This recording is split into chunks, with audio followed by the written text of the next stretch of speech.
Bem-vindos a mais um Pro Bono da Rádio Observador, o programa onde explicamos questões jurídicas de forma acessível.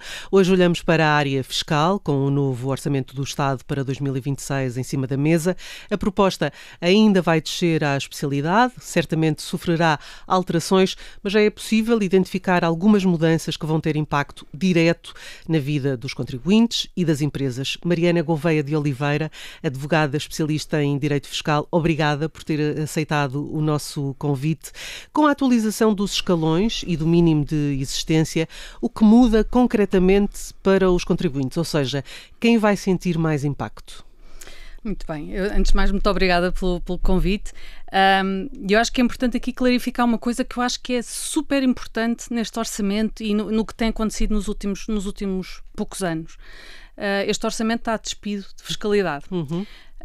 E, portanto, deixámos de ter uma prática que existe desde que eu me lembro, e já estamos a falar de 20 e tal anos, que é o Orçamento de Estado alterar os códigos fiscais todos. Este governo tem tido uma estratégia também para facilitar a aprovação orçamental, claro, mas também por uma questão de convicção de estrutura do orçamento. Não é para se estar a discutir questões laterais, de pôr a maior parte das questões separadamente.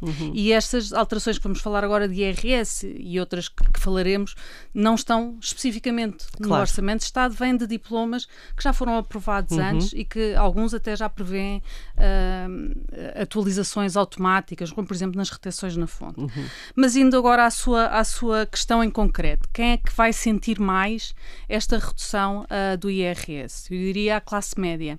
E porquê? Nós estamos a falar de uma atualização dos rendimentos que caem em cada escalão, de 3,51%, e estamos a falar também de uma redução da taxa de IRS propriamente dita em cada um dos escalões do segundo ao quinto escalão. Como o IRS é cumulativo, digamos assim, as taxas são progressivas. Certo. Quem calha no segundo escalão tem uma diferença, uma reduçãozinha que corresponde a esses 3,54 e à redução do escalão, mas depois, à medida que vamos andando, vai-se somando isso e, portanto, o quinto escalão, que são os ordenados mensais de 2.000 euros, são os que tiram o maior benefício proporcional. Claro que quem ganha mais, isto traduz no fim do ano de um valor em euros superior, mas em termos percentuais, eu até fiz aqui umas breves contas, quem ganha 2.000 euros é uma poupança de cerca de 4,5% do valor do IRS que paga anualmente.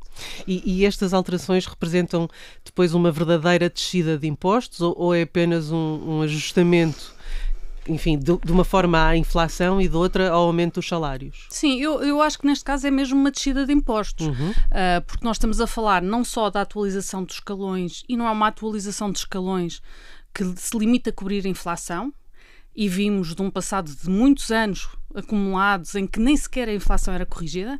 Portanto, nós, para além da inflação, que são 2 e tal %, estamos a falar de uma subida de 3,51%. Portanto, isto cobre a inflação e de alguma forma aquele aumento, os ajustamentos salariais que se tem tentado implementar com a concertação social e, portanto, isso tudo está englobado. Para além disso, o próprio IAS, o indexante dos apoios sociais, também vai aumentar, e o IAS é um indexante que serve para várias deduções de IRS e, portanto, isto não está refletido no que se falou antes, não é?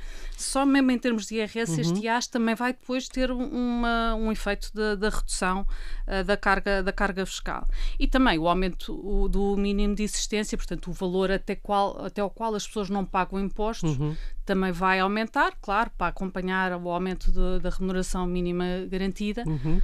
Mas vimos de um passado em que nada destas coisas acabavam por estar acautelados e, portanto, havia aumentos salariais que eram, de alguma forma, comidos pelos impostos. Não é? Um esforço das empresas é aumentar os rendimentos disponíveis das famílias que, na verdade, aumentavam o Estado. Não é? Claro. A receita do Estado. Vamos ao caso do IRC. Porque o Governo anunciou uma redução da taxa e isto tem, para já, que tipo de efeitos práticos é que pode ter nas empresas, por um lado, mas aquilo que se diz é que beneficia, sobretudo, as grandes empresas. Eu não concordo com essa informação. Vamos começar aqui, então. Vamos começar aqui. Primeiro, estamos a descer 1% do IRC é sempre imposto a menos, é 1%. Certo. O impacto concreto em cada empresa vai depender do lucro Mas tributável. É pouquinho, não é? Portanto... É pouco, mas é um pouco que já começámos o ano passado e que vamos continuar até anos. Chegar aos 17%. 17% de taxa nominal é uma taxa baixa no contexto europeu. É uma taxa competitiva, apelativa e, portanto, é uma medida, pode-se discutir se é suficiente para atrair investimento ou não, mas é efetivamente... Mas torna-nos mais competitivos, isso sim. Torna-nos, eu acho que nos torna mais apelativos numa primeira instância. Eu acho que os nossos problemas fiscais são depois, outros, não são bem a taxa. Quanto à questão, só para não perder aqui se beneficia as grandes empresas. As grandes empresas, isso não é verdade. Elas poupam 1% como poupam as outras todas. Há efetivamente, se calhar, aqui uma diferença, se calhar é daí que vem, que é as grandes empresas pagam mesmo IRC, enquanto que muitas das pequenas nem sequer pagam. Portanto, quem não paga, de facto, não beneficia quando o imposto reduz, claro, não é? Óbvio. Mas não é desse universo, não é esse universo que faz a economia crescer.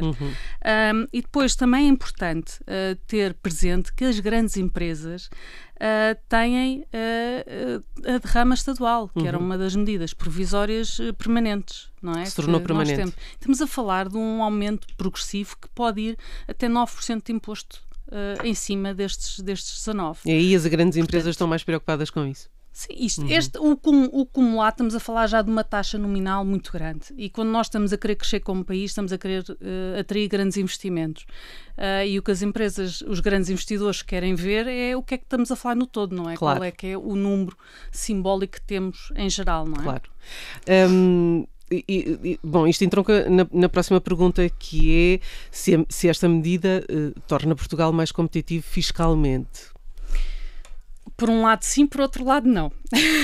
E porquê é que eu digo isto? Por um lado sim, claro, sempre que eu reduzo a taxa de imposto, fiscalmente é mais competitivo. É sempre claro. mais competitivo, as empresas querem sempre poupar imposto.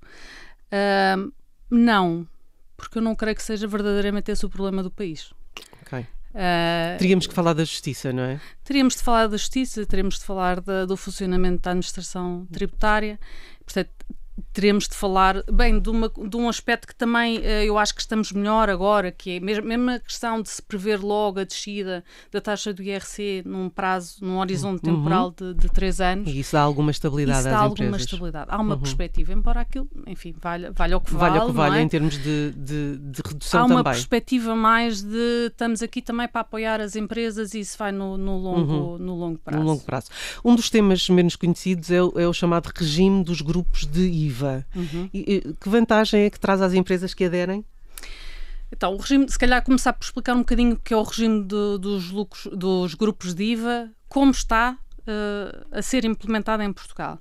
Em Portugal, o que se está a propor é, à semelhança do que já acontece com o regime de tributação dos grupos da IRC, cada uma das empresas que faz parte de um grupo societário, chamemos-lhe assim, faz a sua declaração de IVA, mas depois vamos somar tudo e só se apresenta uma declaração com o valor a pagar ou a receber.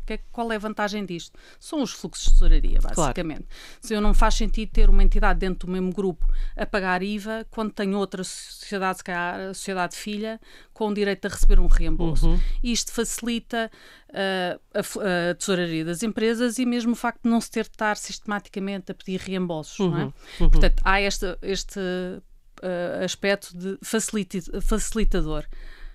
Tenho pena que o regime tenha ficado por aqui, porque há outros países em que o regime de grupos de IVA faz com que não haja transações dentro do grupo. E, portanto, eu tenho uma única entidade de IVA, tenho uma única declaração, tenho, no fundo, simplificação total.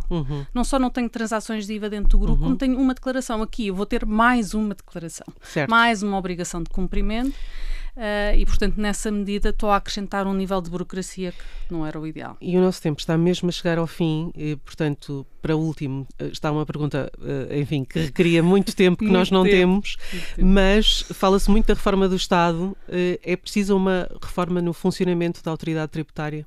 Olha, toca exatamente no que eu acho que é o grande problema da competitividade das empresas em matéria fiscal. As empresas não sabem com o que contam. A administração fiscal neste momento está a demorar de 1 a 4 anos a dar uma informação vinculativa, que é essencial para uma empresa conseguir fazer um business plan. E, portanto, por mais que o Governo Central tente introduzir estabilidade na legislação fiscal, essa estabilidade é completamente erodida pelo facto de haver uma enorme insegurança quanto à política da administração fiscal. Mariana Gouveia de Oliveira, teríamos muito mais para conversar sobre este último ponto. Teremos oportunidade, com certeza, para falar sobre isso. Obrigada por teres estado connosco. Eu sou a Judite França e o programa volta para a semana. Até lá.